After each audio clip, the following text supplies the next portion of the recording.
আসসালামু আলাইকুম। কেমন আছেন সবাই? আশা করছি সবাই ভালো আছেন। আলহামদুলিল্লাহ আমরাও ভালো আছি। ইলিশ মাছ কুটে ফেলেছি, রান্না করব। ইলিশ মাছ ভেজে তারপরে মশলায় দেব। একটু আলু ভাজি করে নেব, কারণ একদম মানে শুধু করব না, একটু আলু দিয়ে করব। যাই হোক, অন্য সবজি দিলে দেখা যাবে বাচ্চারা খাবে না, আলুটাই একমাত্র খায়, সেই জন্য আলুটাও একটু ভেজে নেব, তারপরে করব। অবশ্য এটা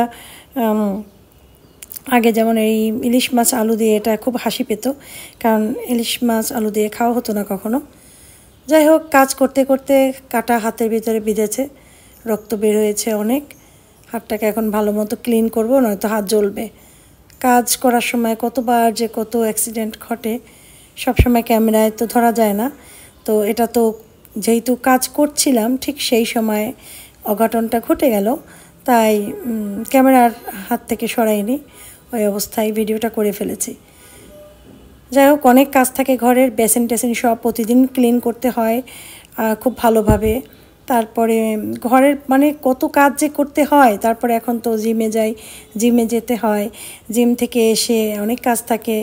আর আমি তো দিনের বেলা এখন খাই না, জিম থেকে আসার পর অনেক সময় দেখা যায় মাগরিবের সময় খাবারটা খেয়ে ফেলি, রাতে আর ওরকম বেশি কিছু খাই না। ইদানিং অবশ্য আমের সিজন, আমটাই দেখা যায় একটু খাওয়া হয়, এই আর কি। তো এই যে ইলিশ মাছ ভেজে নিচ্ছি। ইলিশ মাছটা দিয়ে এত সুন্দর ঘ্রাণ আসছিল যখন কুটেছি, মানে বোঝা গিয়েছিল যে এটা একদম খুব ভালো একটা ইলিশ। আর যখন ভাজছিলাম তখন খুব সুন্দর ঘ্রাণ বের হয়েছিল। যাই হোক, এই তাওয়াটায় মাছ ভাজতে আমার খুব ভালো লাগে। আমার মনে হয় যেন সেই মাওয়া ঘাটে যে যে ইলিশ খাই না, বড় বড় তাওয়ায় যে ভাজে, ওইরকম একটা ফিলিংস চলে আসে। তার জন্য আমি মাছ ভাজার সময় এই তাওয়াটা ইউজ করি। আসলে ননস্টিক এগুলো তা ভালো না, কয়েকদিন ইউজ করলে মানে ডিসকালার হয়ে যায়। ননস্টিকই থাকে কিন্তু ডিসকালার হয়ে যায়, ভালো লাগে না দেখতে। কত আর কি মানে করা যায়, দেখা যায় একটা দুইটা কড়াই পাতিল কিনলে 6 মাসও যায় না, 2-3 মাস পরে দেখা যায় ওটা ওটা যেন কীরকম হয়ে যায়। এই আগুনে কাজ করলে, তেলের কাজ করলে, গ্যাসের উপরে রেখে কাজ করলে তাড়াতাড়ি নষ্ট হয়ে যায়। অথচ স্টিলের কড়াইটা এত ভালো, এটা যেভাবে খুশি সেভাবে করি না কেন আবার যেরকম সেরকম হয়ে যায়। যাই হোক, ইলিশ মাছ রান্নাটা এমন একটা না, এটা মোটামুটি সবাই জানে। তবে ইলিশ মাছে সব ধরনের মশলা দিতে হয় না। পেঁয়াজ, আমি শুধু পেঁয়াজ দিয়েছি, মানে বাটা পেঁয়াজ যেটা সেটা, আর হলুদ মরিচের গুঁড়ো, আর একটুখানি ধনিয়ার গুঁড়া দিয়েছি। না দিলেও চলে, তবে ধনিয়ার গুঁড়া দিলে ভালো লাগে খেতে। আর জিরা অনেকে খায় দেখেছি, আমি অনেক ভ্লগ ভিডিওতেও দেখেছি জিরার গুঁড়াটা দেয় কোন কোন অঞ্চলের মানুষ। কিন্তু আসলে ইলিশ মাছের জিরার ফ্লেভারটা চলে আসে। ইলিশ মাছের যে নিজস্ব একটা ফ্লেভার আছে, যেটার জন্য আমরা সমস্ত বাঙালিরা ইলিশ পছন্দ করি, তো সেই ফ্লেভারটা আর থাকে না। হ্যাঁ, ইলিশ মাছে যত মশলা কম দেয়া হবে, ইলিশ মাছ তত টেস্টি হবে। ঠিক আছে। যাই হোক, এরপর আমি জিমে চলে এসেছি। জিমে এসে সবগুলো ওয়ার্কআউট করলাম। তো আমি এখন 25 কেজি 30 কেজি এরকম করে করি। তো এই যে এরকম করেই করি। তো প্রত্যেকটাই করি, হ্যান্ডেরগুলা করি, লেগসের করি, সাইকেলিং করি, করি, মানে নানান ধরনের করে। তারপরে মানে 1.5 ঘন্টা আমি বসে থাকি না, একটার পর একটা করি। ফ্রি হ্যান্ড এক্সারসাইজগুলোও করি, ইয়োগাটা এখনও শুরু করিনি, ওটাও করব। তো বাসায় আসার পরে মাগরিবের পরে আমি যেটা করেছি, ওদের জন্য একটু নাস্তা বানাবো। ওরা জিজ্ঞাসা করলাম কি খাবে, তখন ওরা বলেছে যে আম্মু ফ্রেঞ্চ টোস্টটা করে দাও। তো আমি বললাম ঠিক আছে, ফ্রেঞ্চ টোস্টটাই করে দিচ্ছি। যাই হোক, এগুলো করলাম। তারপরে আমি একটু চা খেয়েছি, মাগরিবের পরে একটু চা খেয়েছি। আসলে চা না খেলে ভালো লাগে না, চাটা খেতেই হয়। আজকে আর ওভাবে ভিডিও করতে পারিনি, আসলে খুব টায়ার্ড ছিলাম। যাই হোক, এরপরে রান্না করব, মানে একটু পুঁইশাক চিংড়ি মাছ করবো। আসিফের আব্বু কালকেও বলছিল যে মাংস মাছ আর খেতে চাই না, একটু সবজি করে রেখো। তো আসলে কি মানে সারাদিন এত কাজ করি যে মানে পুঁইশাক কোটাটা কিন্তু সহজ একটু অন্য অন্য শাকসবজির থেকে। তারপরেও মোটামুটি ভালোভাবে পরিষ্কার করে কাজ করতে গেলে একটু সময় লাগে, সেজন্য আমারও পুঁইশাকটা করতে করতে একটু সময় লেগে গিয়েছে।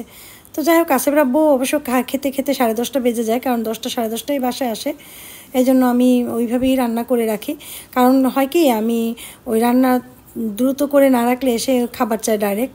তো তখন একটু মেজাজ দেখায়। আর আমার এগুলো ভালো লাগে না সব সময়, কারণ হচ্ছে সবসময় সব টাইম মতো হয় না, অনেক সময় একটু লেট হয়ে যায়। যেমন গত পরশু সব কিছু ছিল, ভাতটা গরম গরম দিব দেখে ভাতটা রান্না করতে একটু লেট হয়েছে। তো এসেই বলে আমাকে, আমি বুঝতে পারিনি 9:30 এসে পড়েছে, এসেই বলে আমাকে ভাত দাও। তো আমি বললাম যে আমি তো জানি যে তুমি লেট করে আসবে, আমি তো ভাত বসাই নাই, এখন বসাবো। তো তখন একটু সে মানে করেছে, মানে যে কেন ভাতটা হয় নাই, কেন ছিল না, এরকম। তো যাই হোক, এগুলা ফ্যামিলিতে এগুলো থাকি, এগুলো থাকবেই, এই আর কি। তো এখন আর আজকাল যেহেতু আমিও জানি কেমন হয়েছে, আমিও অনেক কিছু নিতে পারি না অনেক দিন যাবতই। আর রাতে খাবার দাবার করা হয়েছে।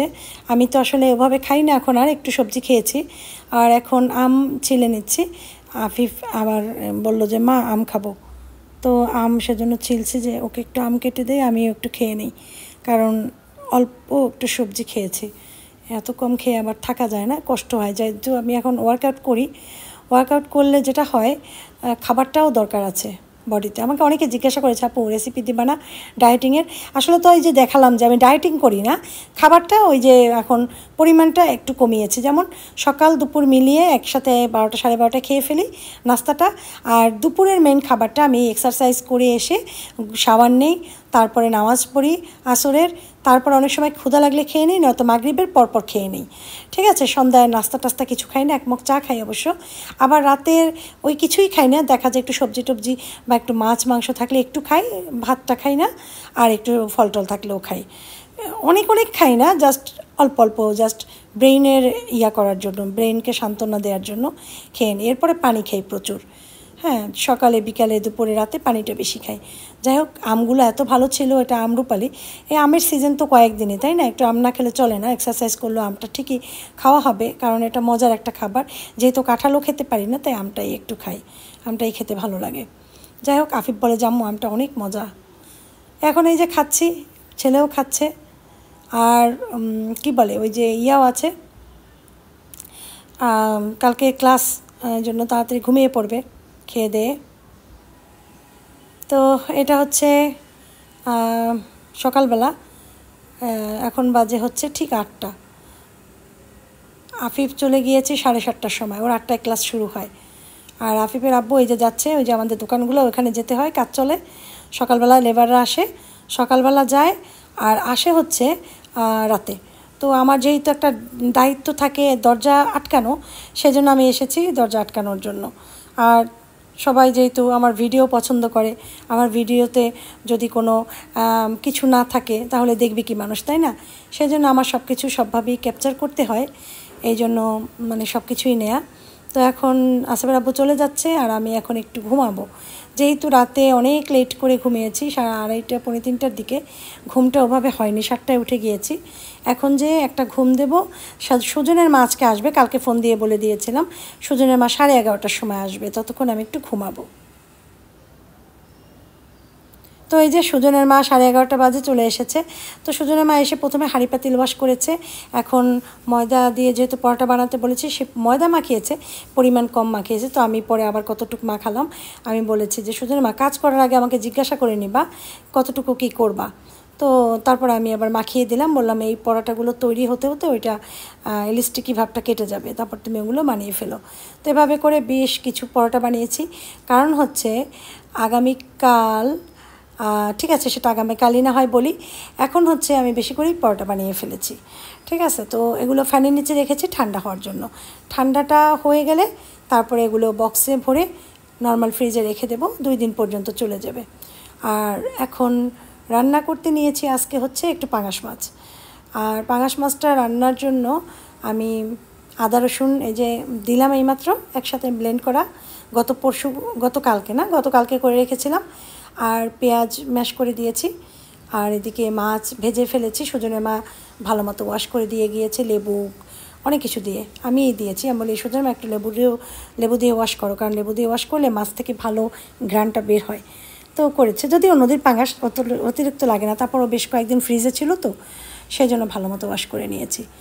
আর ভাতটা প্রায় হয়েছে। তো দুপুরে আমাদের খাবার খুবই সিম্পল, শুধু ওই মাছের তরকারিটা, আর কালকের কিছু তরকারি আছে, ওই যে সবজি টবজি এগুলো দিয়েই খেয়ে ফেলবে। আর রাতে তো মাছ থাকবে, একটু ডাল রান্না করব রাতে। আর সন্ধ্যার পর কিছু মাংস নামিয়ে রাখবো, ওটা রাতের বেলা রান্না করব এবং সেই ভিডিওটা আগামীকাল যাবে। তো এখন হচ্ছে কথা যে আমি রান্না করেই তো আবার চলে যাব জিমে যাব। আমি জিমে 3টা থেকে 3:30টার ভিতরে চলে যাই, যে জিম করে আমি 4:30 মানে 1.5 ঘন্টা আমি সোজা কথা থাকি। তারপরে বাসায় এসে তো বললাম কি করি, তো এই জন্য এই যে এখন রান্না বান্না। তো পাঙাশ মাছে তেমন মশলা না, মানে কম দিলে হয় না, একটু বেশিই দিতে হয়। মরিচের গুঁড়া, জিরার গুঁড়া, ধনিয়ার গুঁড়া, হলুদের গুঁড়া, আদা, কি জানি রসুন, পেঁয়াজ সব কিছুই দিয়েছি। ভালো মতো কষাতে হবে মশলাটা। আর এদিকে ভাতও কমপ্লিট হয়েছে। দুপুরে আমাদের খাওয়ার মানুষ খুবই কম থাকে, আশফাকও অনেক সময় খেতে চায় না দুপুরে, উঠে ঘুম থেকে উঠে ডাইরেক্ট নাস্তা করে ফেলে দেরি করে, তখন আর বলে যে আম্মু খাবো না দুপুরে। তো বিকালে নাস্তাটা একটু দেই আর রাতে খেয়ে ফেলে। আশফাক দেখা যায় রাতের টাইমটাই সে বেশি একটু খাওয়াটা পছন্দ করে, বাকিরা সবাই সকাল থেকেই খায়। আফিফ তো সকালে নাস্তা করে স্কুলে যায়, এসে আবার একটু কিছু স্ন্যাক্স দেই, এরপর আবার দুপুরের খাবার খেয়ে একটু ঘুমায়, তারপরে উঠে আবার পড়াশোনা করে, টিচার আসে, মানে আসলে সবাই এক এক যার যার কাজে শেষে ব্যস্ত থাকে। যাই হোক, এখন আমি গরম পানি দিয়ে দিচ্ছি, মাছগুলো দিয়ে বসিয়ে দেব। প্রতিদিনই দেখা যায় প্রচুর পরিমাণে কাজ থাকে, যেগুলো ক্যামেরায় সব আনা যায় না, কিছু কিছু আনি, কিছু কিছু দেখাই। আসলে মানুষের জীবনটা আর আমাদের এই যে ভ্লগের দেখানোটা, এটা সম্পূর্ণই অন্য রকমের। হয়তো মানুষ বুঝে না যে যেহেতু আমরা এটা ডিসিপ্লিনভাবে দেখাই, সৌন্দর্যপূর্ণভাবে দেখাই, সেজন্য মানুষের মনে করে লাইফটা মনে হয় এমনই। কিছু কিছু জিনিস অবশ্যই এমনই, কিন্তু ভেতরে অনেক কিছু থাকে যেগুলো এমনই না। আমাকে দেখে সবাই মনে করে আমি হাসি খুশি উজ্জ্বল একজন মানুষ, কিন্তু আসলে ভিডিওর জন্য আমাকে অনেক করে থাকতে হয়, মেনটেন করে থাকতে হয়। আমি আমার কষ্ট দুঃখ সব কিছু আমি ভুলে সবাইকে খুশি করার চেষ্টা করি, সবাইকে আমার ভালো জিনিসগুলো কাজগুলো দেখানোর চেষ্টা করি, কিন্তু লাইফে অনেক কষ্ট থাকে। যে কষ্টটা আমার আছে সেটা হয়তো কোনো দিন যাবে না, হয়তো আল্লাহ যদি সেটা আমাকে সেটা থেকে মুক্তি দেয়। এই জন্য এটা না যে তুমি ভিডিও, তোমার লাইফে এত সমস্যা, হ্যাঁ তোমার ছেলের সমস্যা, এই সমস্যা, তারপরে তুমি ভিডিও করো, তুমি তো আনন্দ করো, মজা করো, এটা যারা মনে করেন তারা আসলে বোকা। এখন আমার ঘরে যদি সবাই অসুস্থ থাকে, আমি নিজেও যদি অসুস্থ ফিল করে শুয়ে থাকি, তাহলে আমাদের কি হবে আপনারা চিন্তা করে দেখেন। আমাদের তো কেউ এসে একবেলা খাবার দিয়ে যাবে না, আমাদের তো কেউ কাজ করে দিয়ে যাবে না, তাই না? আমাদেরটা আমাদের করতে হবে, কেউ আমাদের উপকার করবে না, তাই না? টাকা পয়সা দিয়ে করবে না, এগুলো আমাদেরটা আমাদের করতে হবে। সেজন্য আমাদেরকে সুস্থ থাকতে হবে। আর সুস্থ থাকার জন্য, মেন্টালি সাপোর্ট নেওয়ার জন্য আমার যেটা দরকার, আমি আমাকে সুন্দর রাখার চেষ্টা করি, আমি আমার ফ্যামিলিকে সুন্দর রাখার চেষ্টা করি, বাচ্চাদের সাথে সুন্দরভাবে বিহেভ করার চেষ্টা করি, সব কিছু মেনটেন করার চেষ্টা করি, বন্ধু বান্ধব বলেন সবার সাথে একটা ভালো সম্পর্ক রাখার চেষ্টা করি, যাতে আমরা সবাই ভালো থাকি। কারো পেছনে লেগে থাকি না, কারো পিছনে কোনো কথা বলি না, কিন্তু আমি আমার পেছনে অনেক কথা শুনি, যেটা শুনে আমি আল্লাহকে বলি যে আল্লাহ তাদেরকে মাফ করে দিও, সবাইকে তুমি হেদায়েত দান করো। কারণ মানুষ মাত্রই ভুল করে, আর ভুল, শয়তান তো আছেই মানুষকে ভুল করায়, কিন্তু আল্লাহ মানুষকে রহমত করে। যাই হোক, আমি চলে এসেছি জিমে এসে প্রথমেই আমি সাইকেলিংটা করেছি, কারণ ওটা আমি হাতে পেয়েছি। এরপরে আমি দেখি ট্রেডমিলটা রেডি আছে, ওটাও করে নিচ্ছি। এরপরে আমি বাকিগুলো সব আস্তে আস্তে করে ফেলেছি। 1.5 ঘন্টা কমপ্লিট করে আমি বাসায় চলে এসেছি। আমি এখন প্রচুর টায়ার্ড, যেই খেতে বসবো গোসল করে। তারপরে যাই হোক, গোসল করেছি, আসলে নামাজ পড়ে আমি খাবার খেতে বসেছি। এই হচ্ছে আমার ডাইরেক্ট খাবার, এটুকুই আমার সারাদিনের খাবার। আর সকালে আমি আজকে ডিমটাও খাইনি, একটু ব্রেড দিয়ে চা খেয়েছিলাম, বাস শেষ। তো রাতের, সকাল, দুপুর মিলিয়ে এইটাই আমার মেইন খাবার। এরপর রাতে হয়তো একটু মাছ খেতে পারি শুধু বসে বসে ওদের সবার সাথে, আর একটু ম্যাঙ্গো খেতে পারি। তো এটাই হচ্ছে আমার ডায়েটিং, এটাই হচ্ছে আমার খাবার, এটাই আমি সবার সাথে শেয়ার করলাম। আশা করি আজকের ভিডিওটাও সবার ভালো লেগেছে। যদি ভালো লাগে আমার চ্যানেলের সাথে সবাই থাকবে। সেই পর্যন্ত, মা আসসালামা।